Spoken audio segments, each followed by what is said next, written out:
Hello everyone, आप देख रहे हैं चैनल अमीन इन्फो। और आज की इस वीडियो के अंदर हम बीए प्रोग्राम सीबीसीएस सेमेस्टर 5 का history discipline subject issues in 20th century world history 1 इसका हम एग्जामिनेशन पैटर्न डिस्कस करेंगे। तो पेपर इंग्लिश या हिंदी किसी एक मीडियम में आप अटेम्प्ट कर सकते हो। 75 मार्क्स का आपका पेपर आएगा। आपको किन्हीं 5 क्वेश्चंस का आंसर देना होगा। हर एक क्वेश्चन आपका 15 मार्क्स का रहेगा। तो पहला क्वेश्चन हमारे पास दोस्तों ये है, व्हाट इज वर्ल्ड हिस्ट्री? विश्व इतिहास क्या है, इसके बारे में आपको बताना है। उसके बाद है discuss the consequences of world war 1 on Europe and the wider world.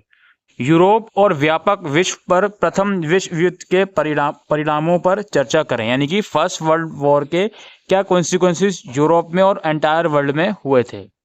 इसके बाद है what is League of Nations? Discuss the circumstances that led to the formation of it. राष्ट्रीय संघ क्या है? उन परिस्थितियों की विवेचना कीजिए जिनके कारण इसका निर्माण हुआ, यानी कि लीग ऑफ नेशन का निर्माण क्यों हुआ, किस परिस्थितियों की वजह से हुआ, वो भी आपको बताना है। इसकी बात है what were the factors that led to the formation of USSR. Soviet संघ के गठन के लिए कौन से कारक जिम्मेदार थे। उसके बाद है what is Nazism? Discuss the role of Germany during World war 2। नाजीवाद क्या है? द्वितीय विश्व युद्ध के दौरान जर्मनी की भूमिका की विवेचना कीजिए। उसके बाद है how militarism led Japan to the world war 2। कैसे सैन्यवाद ने जापान को द्वितीय विश्व युद्ध की ओर अग्रसर किया। उसके बाद है discuss the anti colonial struggle of Indonesia. Indonesia के उपनिवेश विरोधी संघर्षों की विवेचना कीजिए। उसके बाद है how UN got form after the second world war. द्वितीय विश्व युद्ध के बाद यूएन का गठन कैसे हुआ।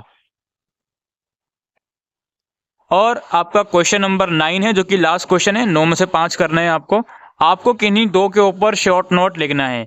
एक है आपका द सफ्रेगेट मूवमेंट, मताधिकार आंदोलन। एक है आपका VI लेनिन। एक है आपका नाजीवाद। और एक है आपका पिकासो। इन चारों में से किन्हीं 2 के ऊपर आपको शॉर्ट नोट लिखना है। और जहां तक इसके ब्लूप्रिंट की बात है दोस्तों, तो पेपर जो आपका सिलेबस है लगभग सभी कुछ पेपर में आ गया। अब आपकी टोटल 5 यूनिट है। 9 में से आपको किन्हीं 5 क्वेश्चन के आंसर देने होंगे। और आप पेपर देखकर आए ही हो। पहली यूनिट में से यही पूछ लिया गया कि भाई वर्ल्ड इतिहास से आप समझते क्या हो। दूसरी यूनिट में से वर्ल्ड वार के कॉन्सिक्वेंसेस यूरोप के ऊपर क्या हुए वो पूछ लिया गया। लीग ऑफ नेशन क्या है, इसका निर्माण किस वजह से हुआ था, ये पूछ लिया गया। तो यूनिट 2 में से 2 टॉपिक्स आ गए। यूनिट 3 में से भी आप देख सकते हो यूएसएसआर के ऊपर क्वेश्चन आया हुआ है। और इसके अलावा आपका यूनिट 4 की जब तक बात है तो नाजिज्म के ऊपर भी क्वेश्चन आया हुआ है, जर्मन या जापान हो दोनों में। यूनिट 5 में जब तक बात है सफ्रेगेट मूवमेंट के ऊपर यहाँ पे क्वेश्चन आया हुआ है। एंटी कॉलोनियल स्ट्रगल के ऊपर ये फुल फ्लेज क्वेश्चन आया हुआ है। और यूनाइटेड नेशन के अलावा ये आर्ट एंड पॉलिटिक्स के ऊपर क्वेश्चन आया हुआ है। तो क्वेश्चन पेपर में सभी कुछ आपसे पूछ लिया जाएगा। ब्लूप्रिंट की जब तक बात है भाई सारी यूनिट इंपॉर्टेंट है अपने आप के अंदर। कोई ऐसी यूनिट नहीं है जो मैं ये बोलूँगा अगर आप छोड़ दोगे तो कुछ फर्क नहीं पड़ेगा। हाँ, थोड़ा सा स्मार्ट वर्क इस सेंस में आपको करना है। आपको करने सिर्फ 5 क्वेश्चन हैं और ओवरऑल 9 क्वेश्चन आएंगे। तो यूनिट इस तरीके से कवर कीजिए कि जो भी यूनिट्स आप कवर कर रहे हो कि कम से कम उस यूनिट में से 5 क्वेश्चन तो आपके हो गए। ठीक है, तो इस तरीके से आप लोगों का क्वेश्चन पेपर बनेगा वर्ल्ड हिस्ट्री 1 का। Thank you.